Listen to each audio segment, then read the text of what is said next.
जब आप इस चैप्टर की एनसीईआरटी खोलेंगे तो स्टार्टिंग में आपको कुछ एग्जांपल्स दिए हुए हैं, जैसे कि milk is left at room temperature, iron nail और तवा pan is left expose to humid condition, food is cooked, food gets digested in our body and we respire, grapes get fermented. ये सारे जो एग्जांपल्स है ना, ये important है क्योंकि इसी से आपका चैप्टर आगे बढ़ेगा। मिल्क जब हम रूम टेम्परेचर पे रख देते हैं तो मिल्क हो जाता है, मिल्क क्या हो जाता है, मिल्क फट जाता है। आयरन नेल या तवा या फिर पैन जब हम ह्यूमिड कंडीशंस में रख देते हैं तो वो क्या हो जाता है, उस पर जंग लग जाती है। जंग लग जाती है ना, देखा होगा आपने। ग्रेप्स जब हम काफ़ी टाइम तक ग्रेप्स खाते नहीं है तो वो फर्मेंट हो जाते हैं, उसमें से स्मेल आने लग जाती है ना, सड़ जाते हैं ग्रेप्स। और फूड आपकी मम्मी बनाती है घर पे, फूड वही फूड आप डाइजेस्ट करते हो अपनी बॉडी में, आपको पता होगा डाइजेशन का प्रोसेस।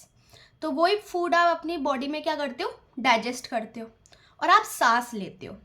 ये सारे जो एग्जांपल्स है ना, ये एग्जांपल्स हैं केमिकल प्रोसेसेस के।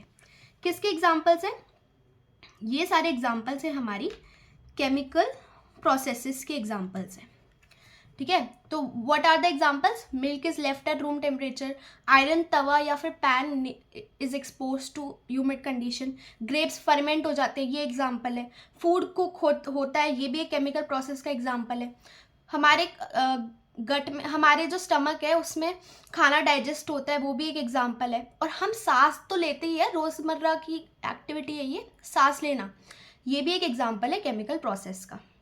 They can ask you a question कि what give some examples of chemical processes या chemical reactions which you see in your daily life। तो ये सारे chemical processes के examples हैं। चलिए, ये शॉर्ट नोट्स हैं, प्रिसाइसली शॉर्ट नोट्स मैंने आपके लिए बनाए हैं so that we can quickly do our revision. फिर a process involving chemical activity is known as chemical reaction. ये डेफिनेशन बहुत इंपॉर्टेंट है।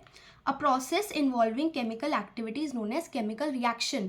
तो ये जो ऊपर हमने केमिकल एक्टिविटीज़ देखी ना, ये देखो, ये सारी जो केमिकल एक्टिविटीज़ हमने देखी, जब ये प्रोसेस में होने लग जाती है, जब इसको हम एक प्रोसेस में डिफाइन करते हैं तो वो एक केमिकल रिएक्शन बन जाता है। ये सारी ही केमिकल रिएक्शन है। आपके फ्रूट्स का सड़ना, आपका सांस लेना, आपके स्टमक में फूड डाइजेस्ट होना, ये सब क्या है? ये सब केमिकल रिएक्शंस ही तो है। ठीक है ना?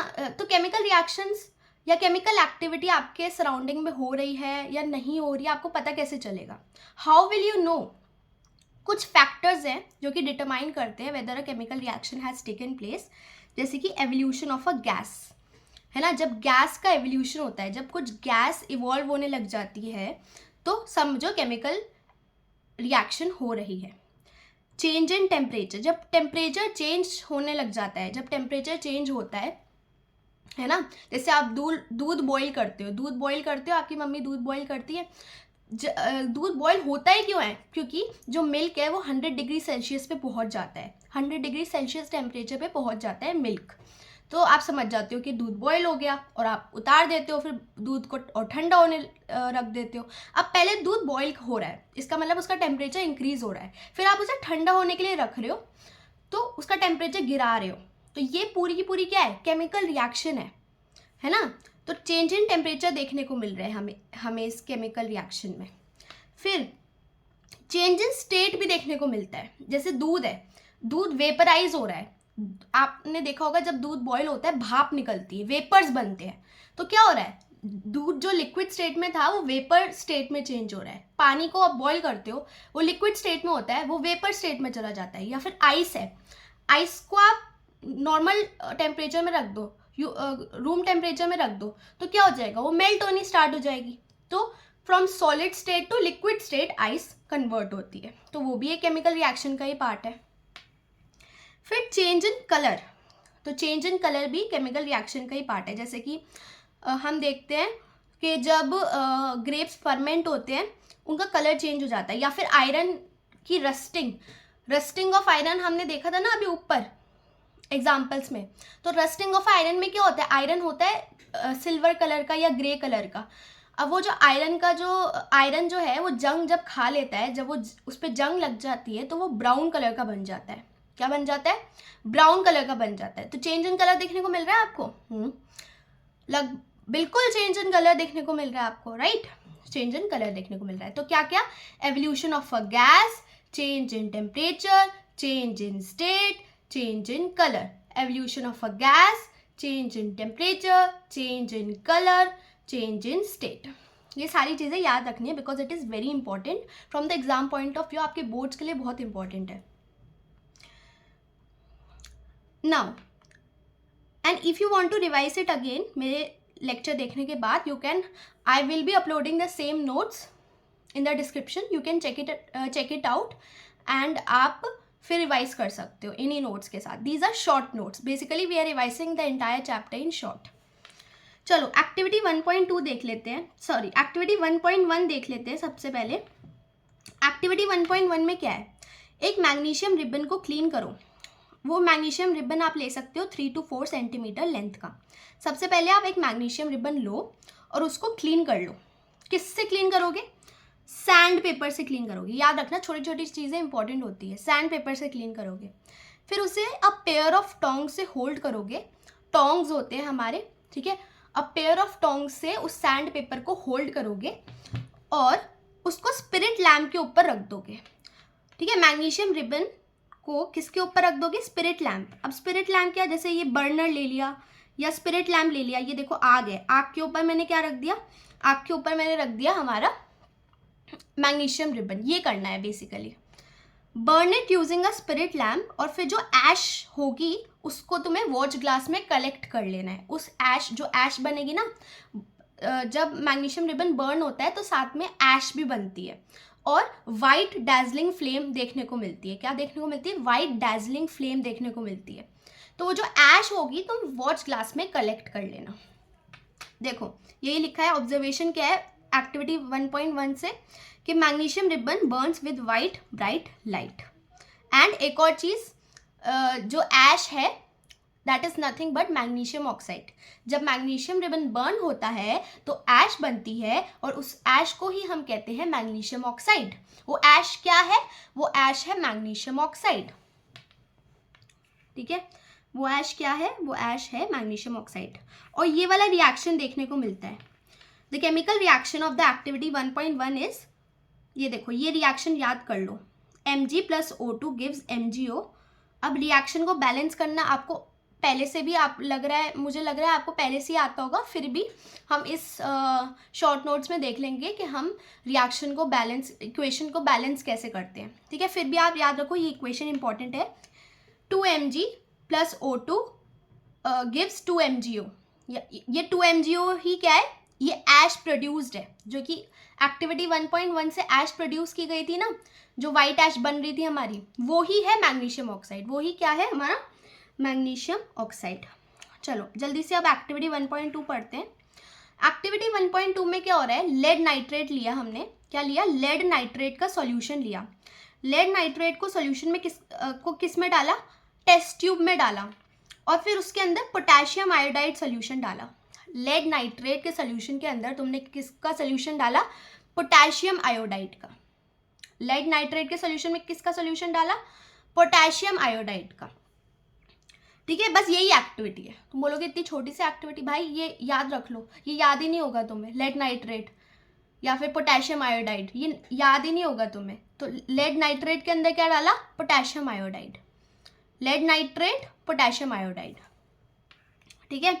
तो इसकी ऑब्जर्वेशन क्या है, इसकी ऑब्जर्वेशन है कि एक येलो प्रेसिपिटेट बनता हुआ दिखेगा, एक येलो प्रेसिपिटेट बनता हुआ दिखेगा ऑफ लेड आयोडाइड। तुमने ये किया कि तुमने लेड नाइट्रेट में से लेड उठा लिया और पोटेशियम आयोडाइड में से आयोडाइड उठा लिया और बना दिया लेड आयोडाइड। क्या बना दिया, लेड आयोडाइड, जो कि एक प्रेसिपिटेट है। इस रिएक्शन में ये प्रेसिपिटेट बनता है। हम देखेंगे प्रेसिपिटेट क्या होता है। प्रेसिपिटेट कुछ नहीं होता, जब दो सॉल्यूशन एक दूसरे में मिक्स करते हैं तो एक इनसॉल्यूबल चीज़ बनती है जो कि नीचे बैठ जाती है।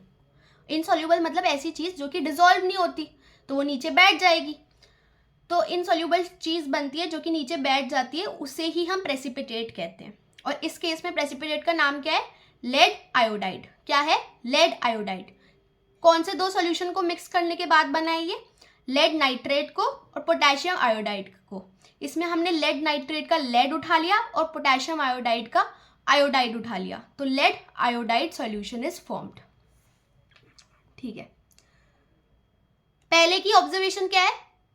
पहले की ऑब्जर्वेशन है कि magnesium ribbon Burns with the white dazzling light and magnesium oxide बनता है जब मैग्नीशियम ऑक्सीजन के साथ कंबाइन करता है। ठीक है, और दूसरी की ऑब्जर्वेशन क्या है कि लेड आयोडाइड प्रेसिपिटेट हमें बनता हुआ दिखता है when lead nitrate and potassium iodide solutions एक दूसरे में मिक्स होते हैं। इसकी रिएक्शन भी देख लेते हैं। इसका रिएक्शन है ये, इसकी रिएक्शन है PbNO32 aqueous plus 2 Ki aqueous. देखो ये है लेड नाइट्रेट, ये क्या है? ये है लेड नाइट्रेट और ये है potassium iodide.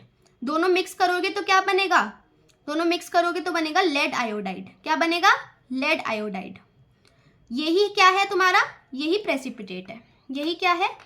This is precipitate, this is precipitate. अब एक्टिविटी 1.3 देख लेते हैं जल्दी से। कुछ जिंक के ग्रेन्यूल्स लेने हैं। क्या लेने हैं? जिंक के ग्रेन्यूल्स। जिंक के ग्रेन्यूल्स लेने हैं, मतलब टुकड़े लेने हैं जिंक के। बेसिकली एक कॉनिकल फ्लास्क में ले लो या फिर टेस्ट ट्यूब में ले लो, ये ज़रूरी नहीं है। CBSE में अगर तुम कॉनिकल फ्लास्क की जगह टेस्ट ट्यूब लिखाओगे तो तुम्हारे मार्क्स नहीं कट जाएंगे। ठीक है, सो जिंक ग्रेन्यूल्स लेने हैं कॉनिकल फ्लास्क के अंदर और डाइल्यूट HCl डाल देना है। क्या डाल देना है? डाइल्यूट HCl या फिर सल्फ्यूरिक एसिड भी डाल सकते हो, जो तुम्हें याद रहे। डाइल्यूट HCl डाल सकते हो, याद रहेगा तो डाइल्यूट HCl लिख देना। सल्फ्यूरिक एसिड याद रहेगा तो सल्फ्यूरिक एसिड लिख देना। ठीक है, क्या डालना है हमें? डाइल्यूट HCl या फिर सल्फ्यूरिक एसिड इसके अंदर डालना है। किसके अंदर?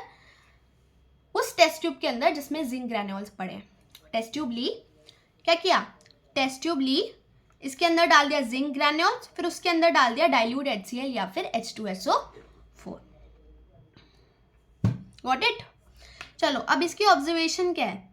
ऑब्जर्वेशन ये है कि जब हम जिंक ग्रेन्यूल्स के अंदर डाइल्यूट H2SO4 या HCl डालेंगे तो एयर बबल्स बनते हुए दिखेंगे। क्या बनते हुए दिखेंगे? एयर बबल्स बनते हुए दिखेंगे। और फ्लास्क कैसा हो जाएगा? गर्म हो जाएगा फ्लास्क। एयर बबल क्यों बन रहे हैं बताओ? एयर बबल बने क्यों? क्योंकि इसमें H2 गैस रिलीज हो रही है। इस रिएक्शन में H2 गैस रिलीज होगी which occurs in the form of bubbles, जो कि हमें दिख रही है in the form of bubbles. वो जो H2 गैस प्रोड्यूस हो रही है ना, वो हमें बबल्स के फॉर्म में दिख रही है। वो ही है इस केस में बबल। सो एयर बबल्स बनेंगे जो कि H2 गैस है, which is nothing but H2 gas. Air bubbles क्या है तुम्हारा? H2 gas. और फ्लास्क कैसा हो जाएगा तुम्हारा? गरम। फ्लास्क कैसा हो जाएगा? गरम। अब तुम्हारे लिए कुछ क्वेश्चंस है, ये देखो, ये सारे क्वेश्चंस हैं। क्या है? ये सारे क्वेश्चंस हैं, बता भी दो फिर मेरे को। Why is magnesium ribbon clean before burning in the air? Air में बर्न करने से पहले मैग्नीशियम रिबन को हमने क्लीन क्यों किया? उसमें लिखा था ना, जलाने से पहले सैंड पेपर से क्लीन करो। तो क्यों कर रहे हैं हम सैंड पेपर से क्लीन? इसलिए कर रहे हैं हम सैंड पेपर से क्लीन बिकॉज मैग्नीशियम रिबन पे मैग्नीशियम ऑक्साइड पहले से ही प्रेजेंट हो सकती है। क्या होता है, कुछ मेटल्स होते हैं जैसे जिंक हो गया या एल्यूमिनियम हो गया, इनके ऊपर ना कुछ ऑक्साइड्स की लेयर प्रेजेंट होती है पहले से। क्या होती है? ऑक्साइड की लेयर प्रेजेंट होती है। तो मैग्नीशियम ऑक्साइड, जो मैग्नीशियम रिबन है उसके ऊपर भी कुछ कुछ मैग्नीशियम ऑक्साइड की लेयर प्रेजेंट हो सकती है जो कि बर्निंग में इंटरप्ट करेगी, जो कि बर्निंग में इंटरप्ट करेगी, है ना। बोलेगी ना ना ना बर्न मत करो, मैं प्रेजेंट हूँ, मेरे प्रेजेंस में बर्न कैसे कर सकते हो तुम लोग। तो बर्निंग में इंटरप्ट करेगी, जिसकी वजह से हमें मैग्नीशियम रिबन को पहले क्लीन करना पड़ेगा। ठीक है। Why should the magnesium ribbon be burned by keeping it from the eyes as far as possible? हमें मैग्नीशियम रिबन को दूर रख के क्यों बर्न करना चाहिए? उसमें लिखा था ना कि जब मैग्नीशियम रिबन को बर्न करो तो उसे थोड़ा दूर रखो अपनी आइज से, अपनी आइज से दूर रखो मैग्नीशियम रिबन को। ऐसा क्यों करना है? बिकॉज, तो इसका आंसर बताओ। चलो, इसका आंसर ये है कि जब हम मैग्नीशियम रिबन को अपनी आँख के पास रखते हैं तो हमारी आइज को हार्म हो सकता है। It can harm our eyes, क्योंकि मैग्नीशियम रिबन सिर्फ जल नहीं रहा होता। जब उसे जलाते हैं ना तो सिर्फ वो जल नहीं रहा होता, वो वाइट डैजलिंग लाइट प्रोड्यूस करता है। वो क्या प्रोड्यूस करता है? लाइट प्रोड्यूस करता है, चमकदार एकदम एकदम आंखों को चुभने वाली लाइट प्रोड्यूस करता है। और वो अगर तुम्हारी आईज को कुछ हो गया उस लाइट की वजह से, तो क्या किसका वो है, कौन बचाएगा तुम्हें? कौन बचाएगा? कोई नहीं बचा सकता। इसलिए हम मैग्नीशियम रिबन को अपनी आईज से दूर रखते हैं। What is the color of the precipitate which is formed in activity 1.2? याद करो एक्टिविटी 1.2 क्या थी? हमने क्या लिया था? पोटेशियम आयोडाइड और लेड नाइट्रेट दोनों को मिक्स किया, क्या बना? प्रेसिपिटेट। प्रेसिपिटेट किस कलर का था? अरे भाई भूल गए क्या? प्रेसिपिटेट था तुम्हारा येलो कलर का। लिख ही देती हूँ मैं, येलो कलर का। ये एक्टिविटी से पढ़ने के लिए नहीं होती, उसमें से क्वेश्चन भी आ सकते हैं। What do you mean by precipitate? Precipitate हम एक बार ढंग से समझेंगे बाद में, तो इस क्वेश्चन को रहने ही दो, इस क्वेश्चन को रहने ही दो, बाद में देखेंगे सेम क्वेश्चन को। Which gas is formed in activity 1.3? तो एक्टिविटी 1.3 में कौन सी गैस प्रोड्यूस होती है? हमारी H2 गैस। आगे बढ़ते हैं। Let's see how we can balance chemical equations. Chemical equation को बैलेंस कैसे कर सकते हैं, ठीक है? पहले बताओ कि केमिकल इक्वेशन होती क्या है। What is a chemical equation, ये तो बताओ, तभी तो हम सोचेंगे बैलेंस करने का। पहले बता तो दो केमिकल इक्वेशन होती क्या है। A chemical equation is a symbolic representation. जब हम किसी भी रिएक्शन, मेरे सामने एक रिएक्शन हो रहा है, फिजिकल मैं देख रही हूँ कि कोई रिएक्शन हो रहा है, मैंने देखा रिएक्शन को, अब मैं उसे रिटन फॉर्म में कैसे लिखूंगी? केमिकल इक्वेशन की मदद से लिखूंगी। कोई ना कोई रिएक्शन तो होता रहता है, पर उसको मैं रिटन फॉर्म में कॉपी किताब में कैसे लिखूंगी? केमिकल इक्वेशन बनाकर लिखूंगी। केमिकल इक्वेशन दो टाइप की हो सकती है, एक वर्ड इक्वेशन और एक सिंबॉलिक रिप्रेजेंटेशन वाली, सिंबल्स से बनाई हुई सिंबॉलिक इक्वेशन, है ना। एक सिंबॉलिक होती है, मतलब जिसमें हम सिंबल्स यूज करते हैं, फॉर्मूलाज यूज करते हैं, और एक होती है वर्ड इक्वेशन, जैसे कि ये होती है वर्ड इक्वेशन। मैग्नीशियम को मैंने वर्ड में लिखा, ऑक्सीजन को मैंने वर्ड में लिखा, है ना। मैग्नीशियम को वर्ड फॉर्मेट में लिखा है, ऑक्सीजन को वर्ड फॉर्मेट में लिखा है, और फिर बना के हमारा मैग्नीशियम ऑक्साइड। ये क्या है? हमारे रिएक्टेंट्स हैं, और ये जो बन रहा है वो क्या है? प्रोडक्ट है। जो बन रहा है वो क्या है? प्रोडक्ट है। चलो, पर हम हर टाइम वर्ड इक्वेशन तो नहीं लिख सकते। कुछ हमारे आसपास कुछ ऐसे सॉल्यूशंस होते हैं, या ऐसे लिक्विड्स होते हैं, या केमिकल सॉल्यूशंस होते हैं जिनके नाम बहुत बड़े बड़े होते हैं, अब केमिकल इक्वेशन अगर हम वर्ड के फॉर्मेट में लिखने जाए ना, तो पूरी कॉपी किताब एक ही रिएक्शन से भर जाए। कुछ तो इतने बड़े होते हैं, है ना। तो इस वजह से हमें केमिकल इक्वेशन को थोड़ा कंसाइज या थोड़ा अच्छे फॉर्म में दिखाने के लिए सिंबल्स का या फॉर्मूले का यूज करना पड़ेगा। So how should we make more concise? By using chemical formula या फिर केमिकल सिंबल्स। केमिकल फॉर्मूला या केमिकल सिंबल से हमें इसको और कंसाइज दिखाना पड़ेगा। जैसे कि magnesium plus O2 gives MgO, ठीक है, Mg plus O2 gives MgO। पर ये बैलेंस नहीं है। ये इक्वेशन जो मैंने लिखी है ना, ऊपर वाली ही एक्टिविटी की इक्वेशन है, और ये बैलेंस नहीं है। But this equation is not balance. How should we balance it? Let's see through some examples. एक एग्जाम्पल देखेंगे हम, सम का टाइम नहीं है हमारे पास, बिकॉज अब तक तो आपको, अगर आप रिवाइज करने के लिए आ रहे हो, you should know how to balance. Step 1 क्या होता है?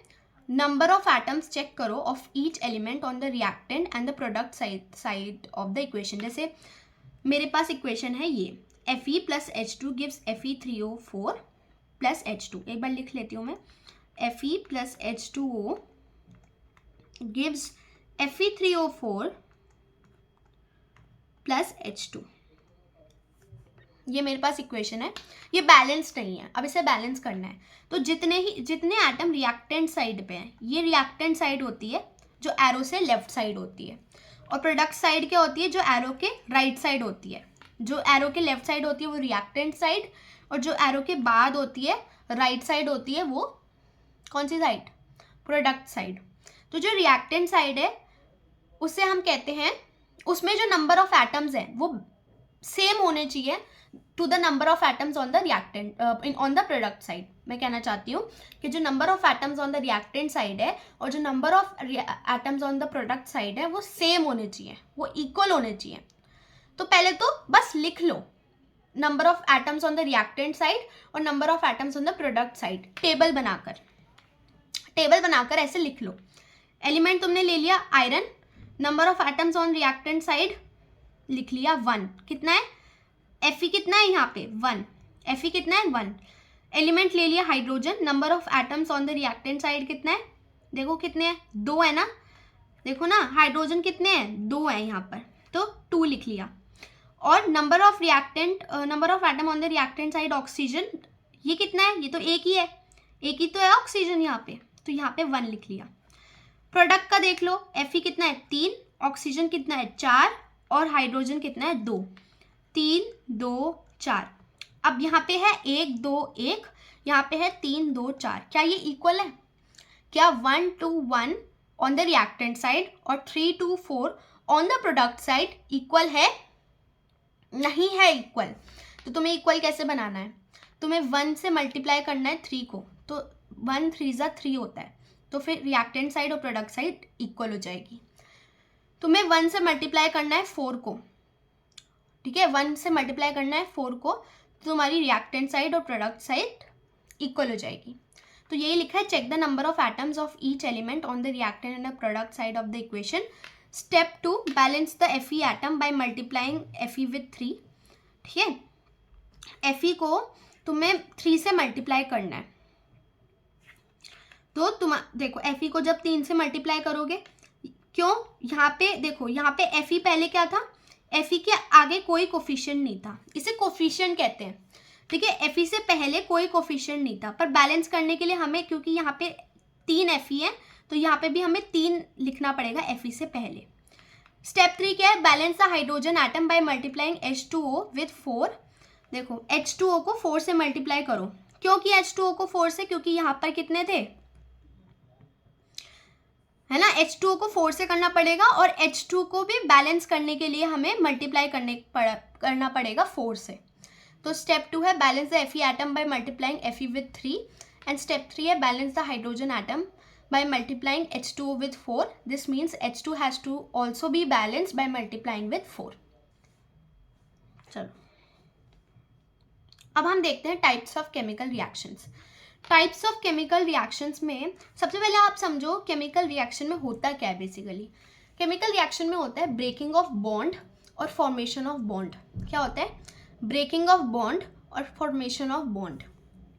जैसे मेरे पास एक ए अल्फाबेट है, तुम सिंपल वर्ड्स में समझो केमिकल रिएक्शन। पहले विजुअलाइज करो केमिकल रिएक्शन होती क्या चीज़ है, ठीक है। तुम्हारे पास एक लेटर है ए, क्या है, एक लेटर है ए और एक लेटर है यू। ए और यू एक दूसरे के साथ बॉन्ड फॉर्मेशन कर रहे हैं। देखो क्या कर रहे हैं ये, बॉन्ड फॉर्मेशन। ढंग से देखो, तुम्हारे पास एक लेटर है ए और तुम्हारे पास एक लेटर है यू। समझो ये दोनों रिएक्टेंट्स हैं इन अ रिएक्शन। समझो ये दोनों क्या है, रिएक्टेंट्स हैं इन अ रिएक्शन। ये कर रहे हैं बॉन्ड फॉर्मेशन। इन्होंने बॉन्ड बना लिया तो ये चिपक गए एक दूसरे के साथ। ये क्या हो गए, एक दूसरे के साथ चिपक गए। अब क्या किया, अब यहां से ए खुद ब खुद टूटने लग गया। यहां से ए में दरार आ गई और वो खुद ब खुद टूटने लग गया। तो जब ए टूटने लग गया तो ए ऊपर चला गया। यहाँ पे क्या देखने को मिल रहा है हमें, ब्रेकिंग ऑफ बॉन्ड। यहाँ पे बॉन्ड हमें ब्रेक होते हुए दिख रही है। तो देखो यहाँ पे हो गया फॉर्मेशन ऑफ बॉन्ड और यहाँ पर क्या हो रहा है, यहाँ पे बॉन्ड टूटती हुई दिख रही है। यहाँ पे बॉन्ड टूटती हुई दिख रही है। तो फाइनल हमारा बना ये प्रोडक्ट। रिएक्टेंट कुछ और था, प्रोडक्ट कुछ और बना। रिएक्टेंट किसी भी केमिकल रिएक्शन में रिएक्टेंट अलग होता है, प्रोडक्ट एकदम अलग होता है। क्यों? क्योंकि because of the formation of bond और because of the breaking of bond. जब बॉन्ड ब्रेक होते हैं और जब बॉन्ड फॉर्म होते हैं तो हमारे पास रिएक्टेंट और प्रोडक्ट की शक्ल एकदम अलग अलग दिखती है। रिएक्टेंट और प्रोडक्ट की शक्ल एकदम अलग अलग दिखती है। चलो पहला टाइप ऑफ रिएक्शन हम देखेंगे, कॉम्बिनेशन रिएक्शन। इस रिएक्शन में दो या दो से ज्यादा रिएक्टेंट कंबाइन करके बनाते हैं प्रोडक्ट। दो, ठीक है, दो या दो से ज़्यादा रिएक्टेंट जब कंबाइन करते हैं तो एक प्रोडक्ट बनता है, दो का एक बनता है, तुम्हारे दो का एक बनता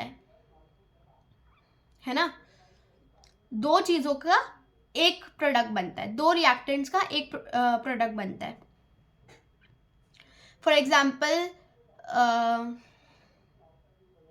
तुमने क्या किया, तुमने ली चीनी और तुमने लिया पानी और तुमने लिया नींबू और तुमने लिया नमक और तुमने सोचा आज तो मैं शिकंजी पीऊंगा, ठीक है, तो तुमने सारा कुछ मिला दिया, पानी के अंदर तुमने चीनी डाल दी, नमक डाल दिया, नींबू डाल दिया, सब डाल दिया, एकदम मास्टर शेफ हो गए तुमने मस्त शिकंजी बनाई अपने लिए। बनी क्या लास्ट में, क्या बना लास्ट में, ग्लास के अंदर क्या बना, शिकंजी। तो रिएक्टेंट्स कितने हैं, बहुत सारे, प्रोडक्ट कितना है, एक, रिएक्टेंट्स कितने हैं, बहुत सारे, प्रोडक्ट कितना है, एक। इसे कहते हैं कॉम्बिनेशन रिएक्शन। तुम शिकंजी के लिए क्या कर रहे हो, नींबू, नमक, चीनी, फलाना ढिमकाना को कंबाइन कर रहे हो और बना रहे हो एक प्रोडक्ट। क्या बना रहे हो, एक प्रोडक्ट। तो जैसे कैल्शियम ऑक्साइड, तुम अब नमक की जगह या नींबू की जगह सोचो तुमने कैल्शियम ऑक्साइड डाल दिया, ठीक है, पानी में इस बार तुमने क्या डाल दिया, कैल्शियम ऑक्साइड, जिसे हम क्विक लाइम भी कहते हैं। क्या कहते हैं, कैल्शियम ऑक्साइड को याद रख लो। नींबू, नमक मिर्ची वाला जो एग्जाम्पल है तुम्हारा शिकंजी वाला, उससे याद रख लो, हमने नमक की जगह क्या डाला, हमने नमक की जगह डाला हमारा कैल्शियम ऑक्साइड, जिसे हम कहते हैं क्विक लाइम, जिसे हम कहते हैं क्विक लाइम। क्या कहते हैं, क्विक लाइम। उसको हमने किस में डाला, पानी के अंदर डाल दिया। क्या डाल दिया, पानी के अंदर डाल दिया। तो पानी के अंदर डालने के बाद क्विक लाइम का क्या हाल हुआ, वो बन गया कैल्शियम हाइड्रोक्साइड। क्या बन गया, कैल्शियम हाइड्रोक्साइड। तो तुमने क्या किया, तुमने लिया क्विक लाइम, क्विक लाइम को तुमने पानी के अंदर डाला, पानी के अंदर डालने के बाद वो बन गया calcium hydroxide. Alright, calcium hydroxide. और साथ में क्या हुआ, साथ में तुम्हारी आग भी निकली। क्या निकली, आग भी निकली, हीट भी प्रोड्यूस हुई। तो जो हीट प्रोड्यूस हो रही है, क्यों हो रही है हीट प्रोड्यूस, तुम्हारी इस रिएक्शन में हीट प्रोड्यूस हो रही है, ऐसा क्यों हो रहा है, क्योंकि ये एक एक्सोथर्मिक रिएक्शन है। What is an exothermic reaction, देखो देखते हैं एक बार, what is an exothermic reaction. तो what are exothermic reactions, reactions जिसमें हीट रिलीज होती है और प्रोडक्ट्स भी फॉर्म होते हैं। प्रोडक्ट के फॉर्मेशन के साथ जब हीट का भी हीट भी रिलीज होती है, तो उसे हम कहते हैं एक्सोथर्मिक रिएक्शन, उसे हम कहते हैं एक्सोथर्मिक रिएक्शन। जैसे कि calcium oxide plus water gives you calcium hydroxide, जिसे हम कहते हैं स्लेक्ड लाइम। ठीक है, क्विक लाइम का क्या बना, स्लेक्ड लाइम। क्विक लाइम से क्या बना, स्लेक्ड लाइम। क्विक लाइम मतलब जल्दी लाइम, वेरी एनर्जेटिक लाइम। और क्या बना, स्लेक्ड लाइम, ढीला लाइम, स्लेक्ड लाइम, ऐसे याद कर लो। क्विक लाइम से क्या बना, स्लेक्ड लाइम। क्विक लाइम में क्या डाला, पानी डाला, बना क्या, स्लेक्ड लाइम। क्विक लाइम का फॉर्मूला क्या है, CaO, calcium oxide. Slaked lime का फॉर्मूला क्या है, कैल्शियम हाइड्रोक्साइड। और क्या बन रहा है कैल्शियम हाइड्रोक्साइड के अलावा, हीट। ये कैसी रिएक्शन है, ये है तुम्हारी कॉम्बिनेशन रिएक्शन। अदर एग्जांपल्स देख लो जल्दी से। जब कार्बन ऑक्सीजन के साथ मिलती है तो बनाती है कार्बन डाइऑक्साइड। जब H2 ऑक्सीजन के साथ मिलती है तो बनाती है H2 वाटर। जब कैल्शियम हाइड्रोक्साइड के साथ CO2 मिलती है तो बनता है कैल्शियम कार्बोनेट और पानी। देखो कार्बन समझ लो, देखो तुम फॉरेस्ट फायर वो होते हो, वुड होता है, वुड बनता है कार्बन से। वुड किससे बना होता है, वुड बना होता है कार्बन से। जब कार्बन में तुम आग लगा देते हो, आग जब भी लगाते हो ऑक्सीजन का यूज़ होता है, आग जब भी लगती है ऑक्सीजन का यूज़ होता है। तो जब कार्बन में तुम आग लगाते हो तो तुम्हारी धुआं जो निकलता है ना, वो CO2 होती है, जिसकी वजह से पॉल्यूशन होता है, CO2 होता है। ठीक है, तो CO2 बनती है। जब हम कार्बन में ऑक्सीजन जब हम कार्बन और ऑक्सीजन का रिएक्शन करवाते हैं तो CO2 बनता है। It is a type of combination reaction. फिर पानी और ऑक्सीजन को मिला दो तो मतलब H2 और ऑक्सीजन को मिला दो तो क्या बनेगा, पानी बन जाएगा, which is a combination reaction. और जब कैल्शियम हाइड्रोक्साइड, जो तुमने स्लेक लाइम लिया था ना पहले, स्लेक लाइम लिया था पहले, नहीं, और फिर जब कैल्शियम हाइड्रोक्साइड, क्या करो, कैल्शियम हाइड्रोक्साइड को यूज करो। जो तुमने स्लेक लाइम लिया था ना पहले, वो वाइट वॉशिंग के लिए यूज होता है। किस लिए यूज़ होता है? White washing. जो तुम्हारे दीवारों पर वाइट वॉशिंग होती है ना, उसके लिए क्या यूज़ होता है? वो तुम्हारा ढीला ढाला लाइन, ढीला डाला लाइन मतलब स्लेक्ड लाइन, ढीला डाला लाइन मतलब वाइट वॉश करने के लिए यूज़ होता है उसे। इतना ढीला है कि वाइट वॉश करने के लिए यूज़ कर लो उसे। तो कैल्शियम हाइड्रोक्साइड को जब तुम CO2 के साथ यूज़ करते हो या रिएक्शन में पार्टिसिपेट करवाते हो, कैल्शियम हाइड्रोक्साइड प्लस CO2 करवाते हो, तो बनता है तुम्हारा कैल्शियम कार्बोनेट। कैल्शियम कार्बोनेट क्या होता है? जब तुम्हें याद होगा कि जब वाइट वॉशिंग होती है, वाइट वॉशिंग के बाद कुछ टाइम बाद ना दीवार तुम्हारी बिल्कुल शाइनी अपीयरेंस की हो जाती है, तुम्हारी एकदम चमकती है दीवार, इतनी चमकती है कि तुम्हें मज़ा आ जाता है देखकर। तो वो जो चमकने वाली चीज़ है ना, वो इसी वजह से है क्योंकि कैल्शियम कार्बोनेट बन रहा है। वो तुम्हारी जो कैल्शियम हाइड्रोक्साइड थी वो CO2 के साथ रिएक्ट करके क्या बना रही है? Calcium carbonate, which gives the shiny appearance, जो कि क्या देती है? शाइनी अपीयरेंस देती है। चलो अब एक्टिविटी 1.4 देखते हैं। अब मैंने एक्टिविटी 1.4 को ना थोड़े क्रिएटिव वे में दिखाया है जिससे तुम्हें याद हो जाए। पहला स्टेप, विदाउट एक्टिविटी, इस चीज़ को बिना देखे हम याद कर लेंगे। कैसे? कैल्शियम ऑक्साइड, ये जो कैल्शियम ऑक्साइड है उसको तुम हाथ में लो। ये मैंने हाथ दिखाया है। क्या दिखाया है? हाथ दिखाया है। हाथ में तुम कैल्शियम ऑक्साइड को लो। ले लिया? सबने ले लिया? अब उस हाथ में कैल्शियम ऑक्साइड को लिए हुए तुम उसको क्या डाल दो? उसको किस में डाल दो? उसको पानी में डाल दो। ये तुमने बीकर लिया है, ये होता है बीकर, है ना, ये लैब्स में पाया जाता है बीकर। उसमें तुम क्या डाल दो? अपना कैल्शियम ऑक्साइड डाल दो पानी के अंदर। तो स्टेप 2 क्या है? पानी के अंदर वो हाथ में लिए हुए कैल्शियम ऑक्साइड को डाल दो, छपैक। जब वो अंदर चला जाएगा तो उसका टेम्परेचर इंक्रीज हो जाएगा। ये स्टेप 3 है। उसका टेम्परेचर क्या हो जाएगा? इंक्रीज हो जाएगा। तुम्हें मेजर नहीं करना, बस इसमें एक्टिविटी में लिखा है कि उसका टेम्परेचर इंक्रीज हो जाएगा, तो तुम छू के देखो। तो स्टेप 4 है, तुम छू लो। तो बेसिकली यही है कि कैल्शियम ऑक्साइड को तुम बीकर में डालोगे, बीकर में पानी है और फिर उसका टेम्परेचर इंक्रीज होगा, तुम छू के देख लो ठीक है टेम्परेचर इंक्रीज हो रहा है कि नहीं हो रहा। That's all. So take a small amount of calcium oxide और क्विक लाइम। कैल्शियम ऑक्साइड को क्या बोलते हैं हम? Quick lime. उसको बीकर में डालो और slowly add water to this. उसके अंदर क्या डाल दो? पानी डाल दो और फिर बीकर को टच करके देखो। बीकर को टच करके देखो, क्या तुम्हें चेंज इन टेम्परेचर दिख रहा है? क्या तुम्हें चेंज इन टेम्परेचर दिख रहा है? तो हाँ, आंसर क्या है हमारा? Large amount of heat is released. Large amount of heat is released. इसका जो हमारा केमिकल इक्वेशन है वो ये हमने ऑलरेडी देखी हुई है। Calcium oxide plus H2O gives calcium hydroxide plus a lot of heat. चलो अदर एग्जांपल्स क्या है? रेस्पिरेशन। रेस्पिरेशन में पता है क्या होता है? ये खाना होता है, रोटी वगैरह। ये देखो, ये क्या है? तुम्हारा खाना। ये क्या है? तुम्हारा खाना। ये क्या है? खाना। खाना जो है वो जब डाइजेस्ट होता है तो बनता है ग्लूकोज। ठीक है, खाना जब डाइजेस्ट हो जाता है बन जाता है ग्लूकोज। और ग्लूकोज और ऑक्सीजन मिलकर क्या बना देती है? ग्लूकोज और ऑक्सीजन जब एक साथ मिलती है तो बन जाता, तो ग्लूकोज और ऑक्सीजन जब एक साथ मिलते हैं तो क्या बनता है? एनर्जी बनती है और CO2 रिलीज होती है। क्या रिलीज होती है? एनर्जी रिलीज होती है और CO2 रिलीज होती है। जब ग्लूकोज ऑक्सीजन में जाता है, जब ग्लूकोज और ऑक्सीजन एक साथ कंबाइन करते हैं तो क्या बनता है? एनर्जी बनती है और CO2 बनता है और साथ में कुछ पानी भी बनता है। तो ये रेस्पिरेशन की प्रोसेस है। तो देखो क्या हो रहा है इसमें क्या हो रहा है? कॉम्बिनेशन रिएक्शन का एग्जाम्पल है। रेस्पिरेशन किसका एग्जाम्पल है? कॉम्बिनेशन रिएक्शन का एग्जाम्पल है। क्यों? क्योंकि ये एक एक्सोथर्मिक रिएक्शन है। एक्सोथर्मिक का मतलब ये नहीं होता हीट ही रिलीज होती है हमेशा।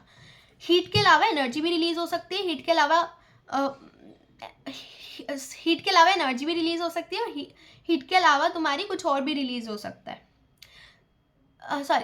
एक्सोथर्मिक रिएक्शन का मतलब ये नहीं है कि सिर्फ हीट ही रिलीज होगी, तुम्हारी हीट की जगह एनर्जी भी रिलीज हो सकती है। तो इसलिए कॉम्बिनेशन रिएक्शन है। इसलिए ये क्या है? Combination reaction. साथ में कंपोस्ट। तुम कंपोस्ट वाली एक्टिविटी की है कि वेजिटेबल मैटर को सॉइल में गाड़ देते हो और फिर उसके बाद वो कंपोस्ट बन जाता है, वो वाली एक्टिविटी की है। तो वो भी एक एग्जाम्पल है हमारा एक्सोथर्मिक रिएक्शन का या फिर कॉम्बिनेशन रिएक्शन का एग्जाम्पल है। किसका एग्जाम्पल है? कॉम्बिनेशन रिएक्शन का। अब देख लेते हैं डीकॉम्पोजिशन रिएक्शन। डीकॉम्पोजिशन रिएक्शन में क्या होता है? एक सिंगल रिएक्टेंट प्रोडक्ट्स में चेंज होता है। मतलब पहले क्या हो रहा था, शिकंजी बना रहे थे, नमक चीनी पानी सब घोलकर तुम शिकंजी बना रहे थे। अब क्या हो रहा है, पहले एक चीज बन रही थी, अब क्या हो रहा है, अब हो रहा है कि एक चीज से अनेक चीज बन रही है। मतलब एक रिएक्टेंट से अनेक प्रोडक्ट बन रहे हैं, एक रिएक्टेंट से अनेक प्रोडक्ट बन रहे हैं। कैसे बनेंगे, जैसे समझो मैं क्या कर रही हूँ, एग्जाम्पल है जैसे हाँ, जैसे तुम्हारी थी, एग्जाम्पल क्या दें इसका, एग्जाम्पल दे सकते हैं जैसे टमाटर है ना, टमाटर को तुमने ग्राइंड कर दिया, तुम्हारी मम्मी ने टमाटर को क्या कर दिया, ग्राइंड कर दिया। जस्ट फॉर एग्जाम्पल, ये लिख के मत जाना डिकम्पोजिशन रिएक्शन का है कि जब तुम टमाटर को ग्राइंड कर देते हो, नहीं, जब तुम टमाटर को ग्राइंड करते हो तो क्या बनता है, जब तुम टमाटर को ग्राइंड करते हो तो क्या बनता है, तब बनता है,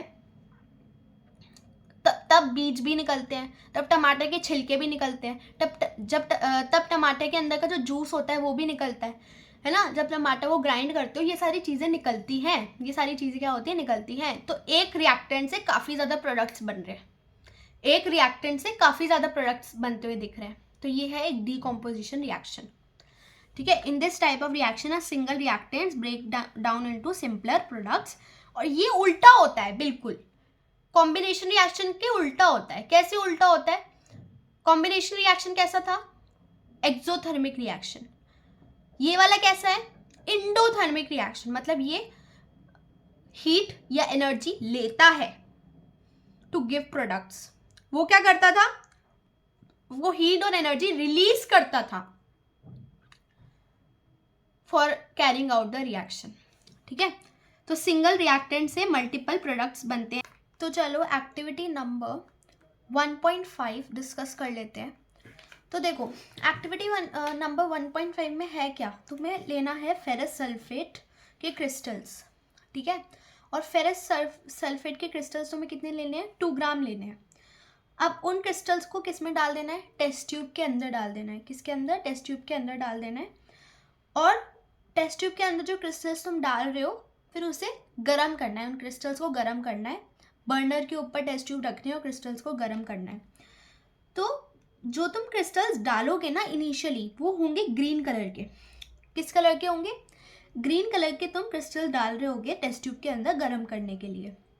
पर कुछ टाइम बाद तुम्हें दिखेगा, देखो क्या लिखा है, take about 2 gram ferrous sulphate crystals in a dry, देखो क्या लिखा है यहाँ पे, take about 2 gram ferrous sulphate crystals in a dry boiling tube, note the colour of the ferrous sulphate crystal. पहले नोट करो कलर, कलर को क्या है, कलर है ग्रीन, ठीक है। फिर heat the boiling tube over the flame, flame के ऊपर बॉइलिंग ट्यूब हीट करो या फिर स्पिरिट लैम्प के ऊपर हीट करो।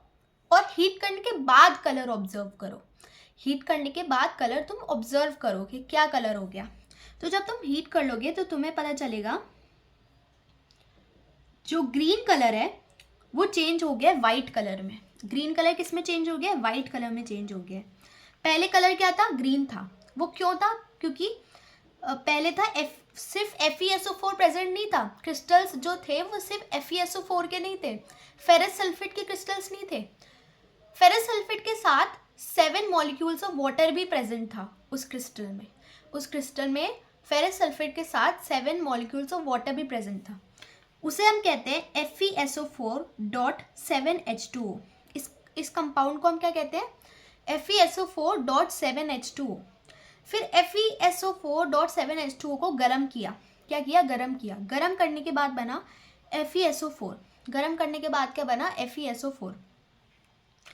फिर FeSO4 को फर्दर गर्म करने के बाद उसका कलर चेंज हो गया ब्राउन में। और वो ब्राउन में कलर चेंज क्यों हुआ, क्योंकि बना Fe2O3। क्या बना, Fe2O3। और क्या रिलीज हुई हमारी, SO2 गैस और SO3 gas. SO2 gas release हुई और SO3 गैस रिलीज हुई, साथ में क्या बना, Fe2O3, जिसे हम कहते हैं फेरिक ऑक्साइड, जिसे हम कहते हैं फेरिक ऑक्साइड। तो सबसे पहले था हमारा FeSO4.7H2O which is green in colour. फिर बना हमारा FeSO4 जो कि वाइट इन कलर। जब ये 7 मॉलिक्यूल्स ऑफ वाटर उड़ गए, जब ये 7 मॉलिक्यूल्स ऑफ वाटर क्या हो गए, उड़ गए, तो बना हमारा FeSO4। फिर FeSO4 को फर्दर गर्म करने पे बना फेरिक ऑक्साइड, साथ में sulphur dioxide and sulphur trioxide भी रिलीज हुई। क्या रिलीज हुई? सल्फर डाइऑक्साइड और सल्फर ट्राइऑक्साइड। ठीक है, चलो अब इस रिएक्शन को पूरा देख लेते हैं एक साथ।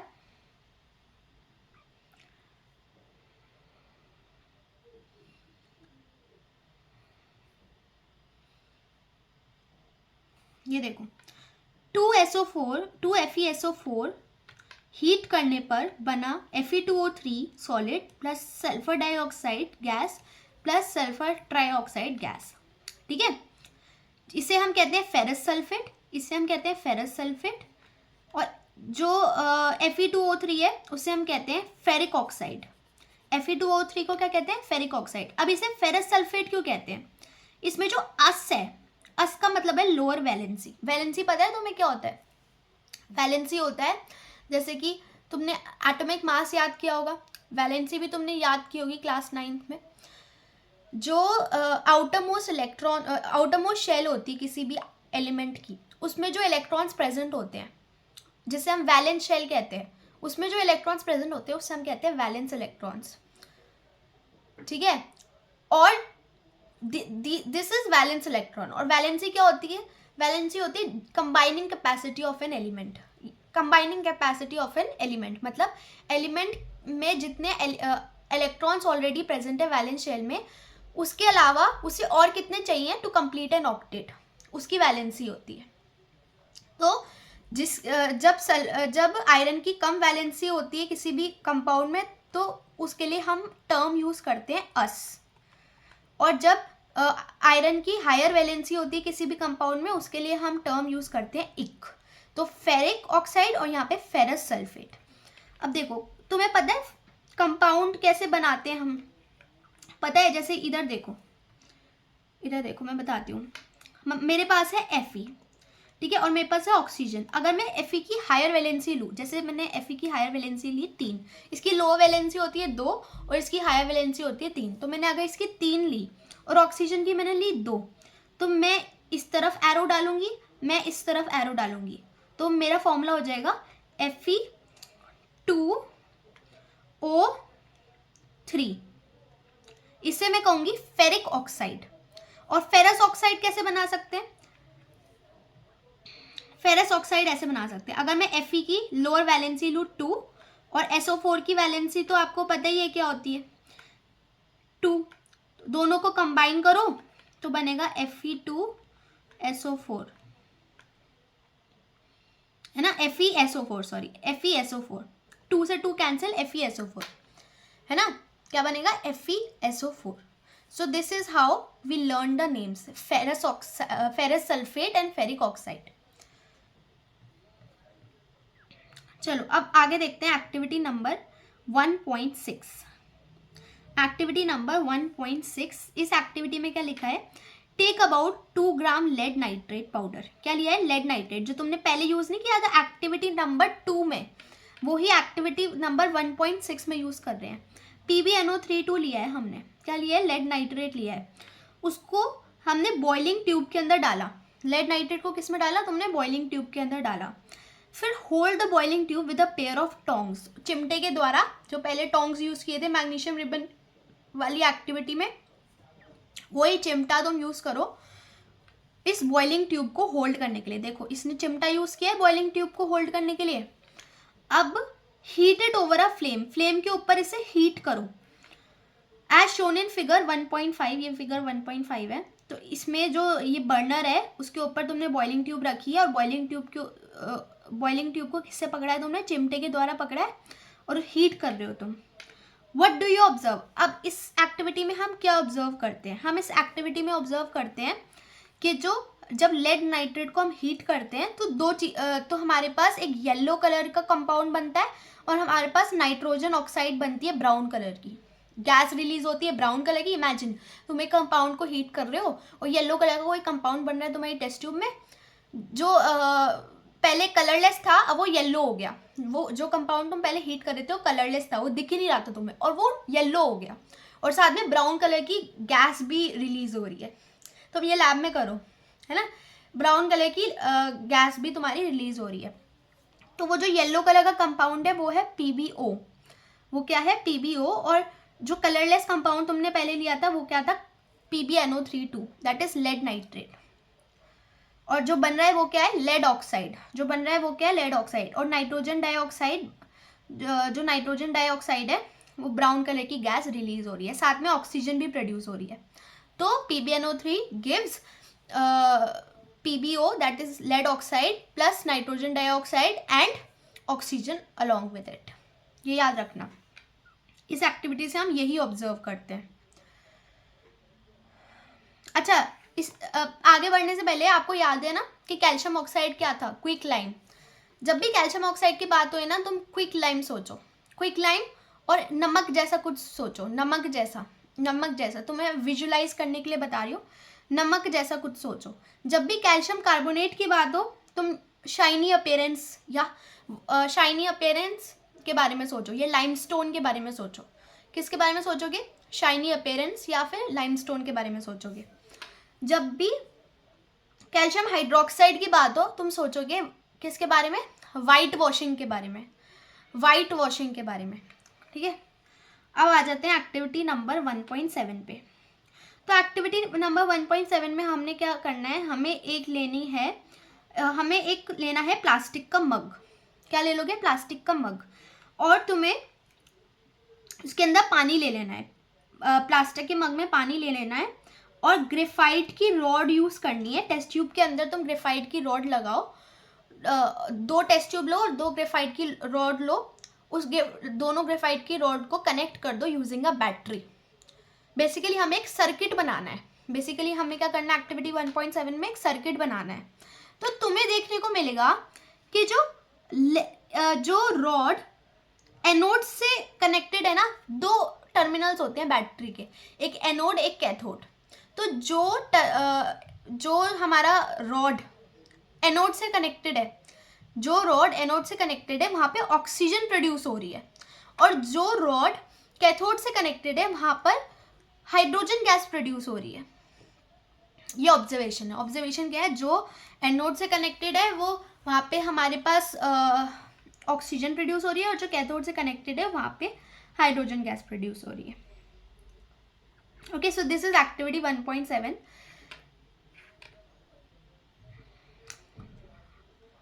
चलो अब एक्टिविटी 1.8 देखते हैं। एक्टिविटी 1.8 में क्या है? सनलाइट है। सनलाइट जो है वो चाइना डिश में पड़ी सिल्वर क्लोराइड पे गिर रही है। सनलाइट बाहर से आ रही है और तुम्हारी चाइना डिश विंडो के पास रखी है, और उस पर क्या गिर रही है? तुम्हारी सनलाइट गिर रही है और AgCl पड़ा है चाइना डिश के अंदर। और वो AgCl पहले क्या था? पहले AgCl था वाइट। पहले कलर्स याद करना बहुत इंपॉर्टेंट है। पहले AgCl क्या था? वाइट। जब तुम्हारी सनलाइट जब पड़ी तुम्हारी वाइट AgCl के ऊपर, तो वो बन गया ग्रे। उसका कलर क्या हो गया? ग्रे। उसका कलर हो गया ग्रे। तो AgCl in the presence of sunlight टूट जाती है। क्या हो जाती है? टूट जाती है। This is an example of decomposition reaction. ठीक है। PbNO32 वाला जो है वो भी एग्जाम्पल किसका था? डीकॉम्पोजिशन रिएक्शन का। और जब फेरस सल्फेट पहले वाइट बनता था, फिर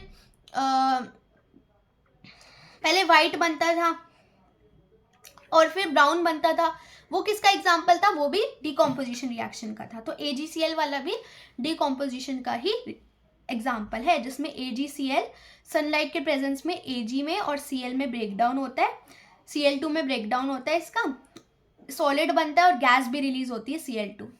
Ag solid and Cl2 gas is release. Similarly AgBr के साथ भी यही होता है। जब हम उसे सनलाइट में रखते हैं तो Ag बनता है और Br2 गैस रिलीज होती है। Okay, this is also an example of decomposition reaction. और ये भी डीकॉम्पोजिशन रिएक्शन का एग्जाम्पल था जिसमें H2O टूट रहा था हाइड्रोजन में और ऑक्सीजन में। Hydrogen is produced at anode और hydrogen is produced at cathode and oxygen is produced at anode. अब आ जाते हैं डिस्प्लेसमेंट रिएक्शन में। डिस्प्लेसमेंट रिएक्शन क्या होती है? तुम्हारी डिस्प्लेसमेंट रिएक्शन क्या होती है? उसे समझने के लिए पहले एक एक्टिविटी करते हैं, ठीक है। 2 टेस्ट ट्यूब लेते हैं, ए एंड बी। हमने 2 टेस्ट ट्यूब ली, ए और बी, ठीक है। और 3 आयरन नेल्स लेनी है। क्या लेनी है? 3 आयरन की नेल्स लेनी है। एक तो ये हो गई तुम्हारी, दिख रही है तुम्हें, दूसरी ये हो गई, और एक पड़ी हुई है, मैंने बनाई नहीं, ये समझो ये आयरन नेल, तीसरी वाली जो पड़ी हुई है कहीं, यूज में नहीं आ रही, ठीक है, अलग से रखी हुई है मैंने। तीसरी वाली को मैं अलग से रख रही हूँ, उसको यूज में नहीं ला, उसको यूज नहीं कर रही मैं, ठीक है। 3 आयरन नेल पड़ी हुई है और 2 टेस्ट ट्यूब है। एक टेस्ट ट्यूब ए है, दूसरे टेस्ट ट्यूब बी है। अब मैंने क्या किया, ए वाली टेस्ट ट्यूब के अंदर कॉपर सल्फेट डाला और बी वाली टेस्ट ट्यूब के अंदर भी कॉपर सल्फेट डाला। ए वाली टेस्ट ट्यूब को तो मैंने अलग रख दिया, जैसे आयरन नेल एक अलग रखी थी ना मैंने, अब ए वाली टेस्ट ट्यूब को मैंने अलग से रख दिया। बी वाली टेस्ट ट्यूब के अंदर मैंने 2 आयरन नेल्स डाली और उसको क्या किया, 2 आयरन नेल्स डाली और उसको, देखो ये एक्टिविटी एक बार पढ़ो तुम। Take 3 iron nails and clean them by rubbing with sandpaper. Take 2 test tube marked as A and B. ठीक है, in each test tube take about 10 ml copper sulfate solution. That tie the 2 iron nails with a thread and immerse them in the copper sulfate solution. तो हमने क्या किया, 2 iron nails ली और उसको thread से connect कर कर, उनको ऐसे थ्रेड से कनेक्ट कर कर कॉपर सल्फेट सोल्यूशन में डाल दिया। इन बी टेस्ट ट्यूब उनको हमने कॉपर सल्फेट सॉल्यूशन में डाल दिया। अब क्या हुआ, इन आयरन नेल्स पे क्या देखा गया, थोड़े टाइम बाद इन आयरन नेल्स पर कॉपर डिपॉजिट हो गया, इनका कलर ब्राउन हो गया, इनका कलर रेड ब्राउन हो गया। और जो कॉपर सल्फेट का कलर था ना, ओरिजिनली कॉपर सल्फेट का कलर क्या था, ब्लू। ओरिजिनली कॉपर सल्फेट का कलर क्या था, ब्लू। अब वो फेड हो गया, और क्या बन गया, ग्रीन। फेड होकर क्या बन गया, ग्रीन। और जो आयरन नेल्स थी उस पर क्या डिपॉजिट हो गया हमारा, आयरन नेल्स पर डिपॉजिट हो गया हमारा रेड ब्राउन सा कलर, या फिर कॉपर डिपॉजिट हो गया। तो यही है डिस्प्लेसमेंट रिएक्शन। यही क्या है, displacement reaction. What do you mean by displacement reaction? When an element displaces another element from its compound, a displacement reaction occur. जब कोई एलिमेंट दूसरे एलिमेंट को रिप्लेस करता है, जैसे कि आयरन कॉपर सल्फेट में से कॉपर को रिप्लेस कर रहा है। कॉपर सल्फेट था पहले महाराजा, मैं तो अपने देश का महाराजा हूँ। जैसे ही उसमें आयरन नेल डाला तुमने, आयरन ने बोला ए महाराजा तेरी कोई औकात नहीं है मेरे सामने, तू हट जा। तो आयरन बोला अब मेरी बारी है, अब मैं तुझे रिप्लेस करूंगा, because I am more sufficient, I am more capable. तो उसने बोला चल हट जा, मैं रूल करूंगा। तो कॉपर हट गया फ्रॉम कॉपर सल्फेट, और क्या बन गया, आयरन सल्फेट बन गया। क्या बन गया, FeSO4 बन गया, आयरन सल्फेट बन गया। अब वो जो कॉपर को तुमने हटा दिया, धक्के मार के हटा दिया, वो कॉपर कहाँ जाएगा, उसको कहीं ना कहीं तो जाना ही पड़ेगा। तो वो आयरन पे डिपॉजिट हो गया, आयरन नेल पर डिपॉजिट हो गया, वो जो नेल थी उस पर डिपॉजिट हो गया। This is displacement reaction, the reaction in which more reactive element displaces less reactive element from its aqueous solution या फिर from its compound। ये है displacement reaction। तो देखो, the color of the solution of copper sulfate in test tube B fades away and turns green. In half an hour, the iron nails in test tube B will be covered by red brown coating. The color of the solution of CuSO4, जो CuSO4 का green colour था, sorry blue colour था, वो green में change हो गया। और जो आयरन नेल्स थी टेस्ट ट्यूब बी में, वो कवर्ड हो गई रेड ब्राउन कोटिंग। और ये रेड ब्राउन कोटिंग क्या है, कॉपर। बेसिकली ये क्या है तुम्हारा, copper. Now what is double displacement reaction? What is double displacement reaction? Double displacement reaction क्या है? तो डबल डिस्प्लेसमेंट रिएक्शन देखने के लिए let's do this activity. We have to take about 3 ml of sodium sulphate solution in a test tube. क्या लेना है, 3 ml of sodium sulphate solution लेना है टेस्ट ट्यूब के अंदर, और दूसरे टेस्ट ट्यूब में 3 ml of barium chloride solution लेना है। तो एक टेस्ट ट्यूब में तुम्हें लेना है 3 ml ऑफ सोडियम सल्फेट, और दूसरे में लेना है 3 ml ऑफ बेरियम क्लोराइड। ये तुमने ले लिया। अब इन दोनों को मिक्स कर दिया, इन दोनों टेस्ट ट्यूब को मिक्स कर दिया, तो तुम्हारे पास क्या हुआ, तुम्हें देखने को मिला एक डबल डिस्प्लेसमेंट रिएक्शन। क्या देखने को मिला, double displacement reaction. 2 different atoms or groups of atoms are exchanged in double displacement reaction. तो जब ये दोनों रिएक्ट करेंगे ना 3 ml Na2SO4 और 3 ml BaCl, तो क्या होगा, डबल डिस्प्लेसमेंट रिएक्शन होगा, मतलब इनके जो ये आयंस हैं वो एक्सचेंज हो जाएंगे और एक प्रेसिपिटेट बनेगा। डबल डिस्प्लेसमेंट रिएक्शन में हमेशा एक प्रेसिपिटेट बनता है। तो इस केस में प्रेसिपिटेट क्या बनेगा, इस केस में प्रेसिपिटेट बनेगा, देखो मैं पूरी रिएक्शन ही लिख देती हूँ। Na2SO4 प्लस BaSO4 जब रिएक्ट करते हैं तो बनता है हमारा, सॉरी क्या लिख रही हूँ मैं, Ba2SO4 नहीं, बेरियम क्लोराइड, BaCl2 जब रिएक्ट करते हैं तो बनता है हमारा NaCl 2NaCl प्लस BaSO4। तो ये जो BaSO4 और 2NaCl बना है ना, इसमें जो BaSO4 है वो प्रेसिपिटेट है। क्या है, BaSO4 क्या है तुम्हारा, प्रेसिपिटेट। ओके, तो डबल डिस्प्लेसमेंट रिएक्शन में हमें प्रेसिपिटेट देखने को मिलता है।